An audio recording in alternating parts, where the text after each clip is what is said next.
ওসব কাঁদুনি আমার কাছে গাইতে এসো না অমল। টাকা দেখে বড় লোকের বাড়িতে ভাইকে বিক্রি করে দিলে, আমার মান সম্মানের কথা একবারও ভাবলে না। বিয়ের কার্ড ছাপানো হয়ে গেছে, গায়ের 5 জন জেনে গেছে, এখন তুমি এসছো আমার কাছে কাঁদুনি গাইতে। কত টাকা পেয়েছো ভাইয়ের বিয়ের জন্য? টাকা নয় হুজুর, টাকা নয়। আমি জানতাম না, আজকে জানলাম। আমি সজলকে তাড়িয়ে দিচ্ছি। খুব ভালো করেছো, এবার বিদায় হও।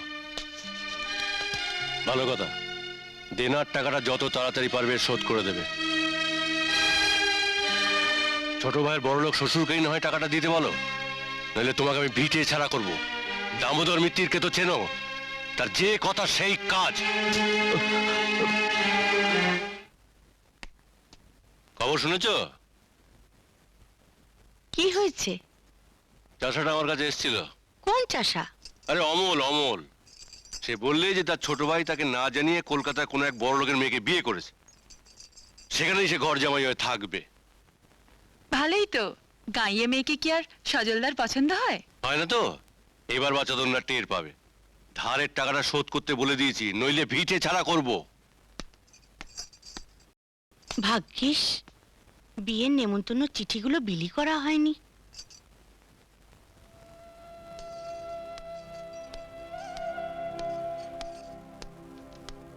কি ব্যাপার, 7-8 দিন থাকবে বলে দেশে গেলে, আর 2 দিন পরেই চলে এলে? কাজ শেষ হয়ে গেল তাই চলে এলাম।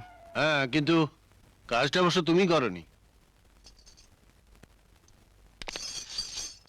জানি আপনি আমার দাদার সঙ্গে দেখা করতে গিয়েছিলেন। হ্যাঁ, ভালো করিনি। সৎ ভাই, তার উপরে এত মায়া মমতা ভালো নয়।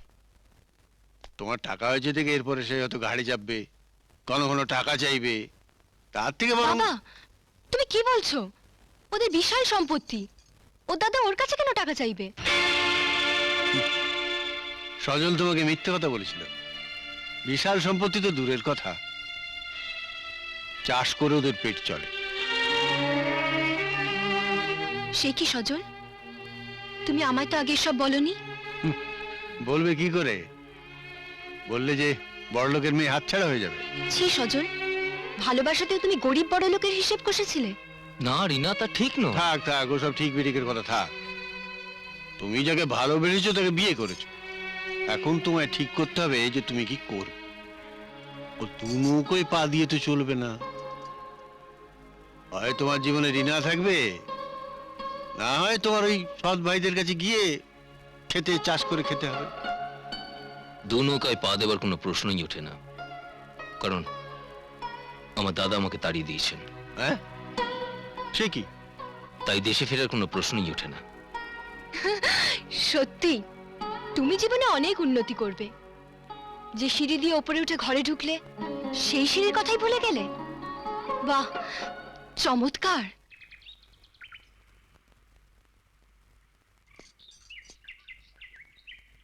আপনি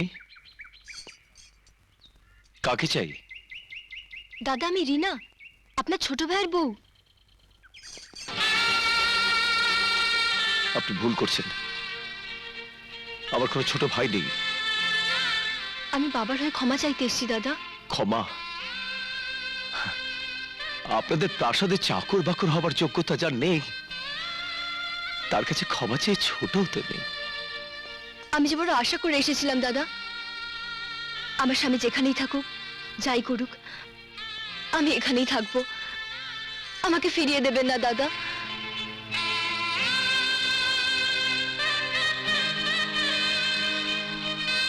আমরা খুব গরিব, দেখছেন তো আমার পরিবারকে। আপনার মতন দামি শাড়ি গয়না ওর নেই। শুধু দেবতার মতো স্বামী আছে। হ্যাঁ, যে স্বামী দুবেলা দুমুঠো অন্ন ভালো করে খেতে দিতে পারে না।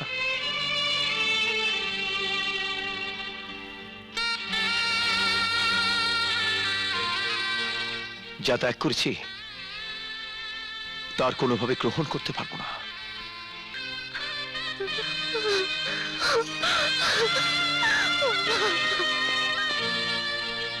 মেয়েটি খুব ভালো গো, ওকে তুমি তাড়িয়ে দিলে?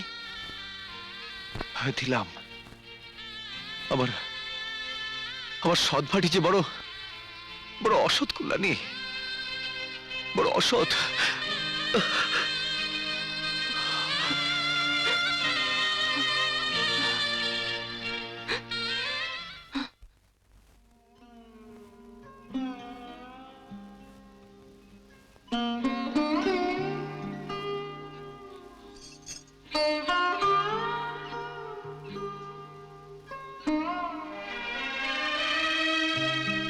এখন শুধু সময়ের অপেক্ষা, কমপ্লিট কোমায় আছে।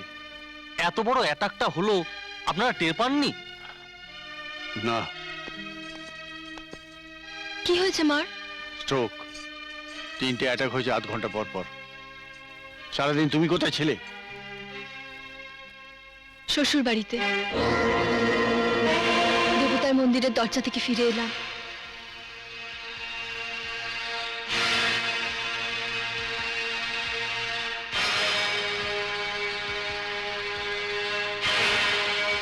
ডাক্তারবাবু, মার গায়ে তো ঠান্ডা কেন?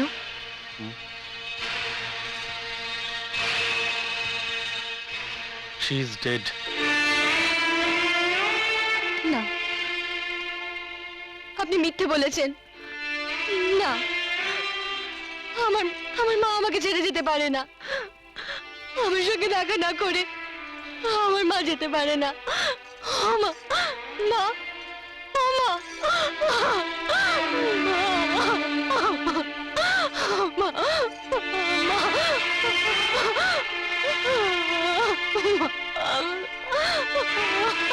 তুই বাড়িতে থাকলে তোর মা বোধহয় এভাবে।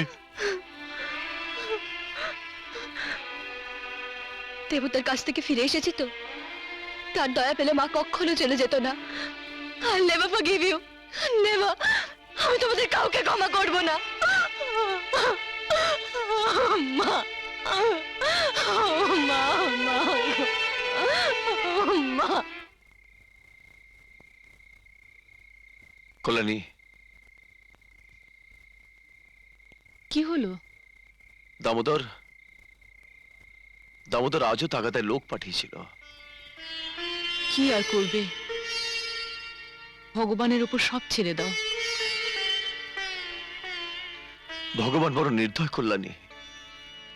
শেষ পর্যন্ত বোধহয় পিতৃপুরুষের ভিটেটাই হারাবো। এখনই এসব ভাবছো কেন? এখন থেকে সবকিছু আগাম ভেবে রাখাই ভালো কল্যাণী। সজলের মতন ভাই যখন চলে গেল, তখন আরে ও আমার রাগ দেয় দেখলো, কিন্তু আমার বুকের মধ্যে যে হাহাকার ছিল সেটা বুঝলো না, সেটা বুঝলো না। তোমার দাদা যে আমাকে কিভাবে অপমান করলেন বাবা, সে আমি তোমায় বোঝাতে পারবো না। আসলে আমার দাদা ভীষণ সরল, মনে হয় বিয়ে করাতেই। না বাবা, তা নয়, মোটেই তা নয়। আমাকে পরিষ্কার বলে দিলেন, সজলের রোজগারের উপর নির্ভর করে বসে আছি, আর আপনারা আমার মুখের গ্রাস কেটে নিলেন। সৎ ভাইয়ের জন্য অনেক করেছি, এবার আমার ফেরত নেবার পালা। দাদা আপনাকে এসব বলেছে? কদিন আগে তোমার শাশুড়ি স্বর্গে গেছেন। আমার মনের অবস্থা বুঝতেই পারছো। এ সময় কি মিথ্যে কথা বলা যায় বাবা? কিন্তু রিনা যে। মিথ্যে কথা, ও সব মিথ্যে কথা। তোমার সৎ ভাইটি একটি পাকা অভিনেতা। রিনার ক্ষমতা কি যে অভিনয় ধরে? যাকে বাবা, ওই ছোট লোকদের জন্য তুমি নিজের মনটাকে ছোট করো না। তোমার সামনে এখন কত কাজ। তুমি আমার কোম্পানির ম্যানেজিং ডিরেক্টর হবে। ওসব সস্তা সেন্টিমেন্ট নিয়ে নিজের মনটাকে ছোট করো না।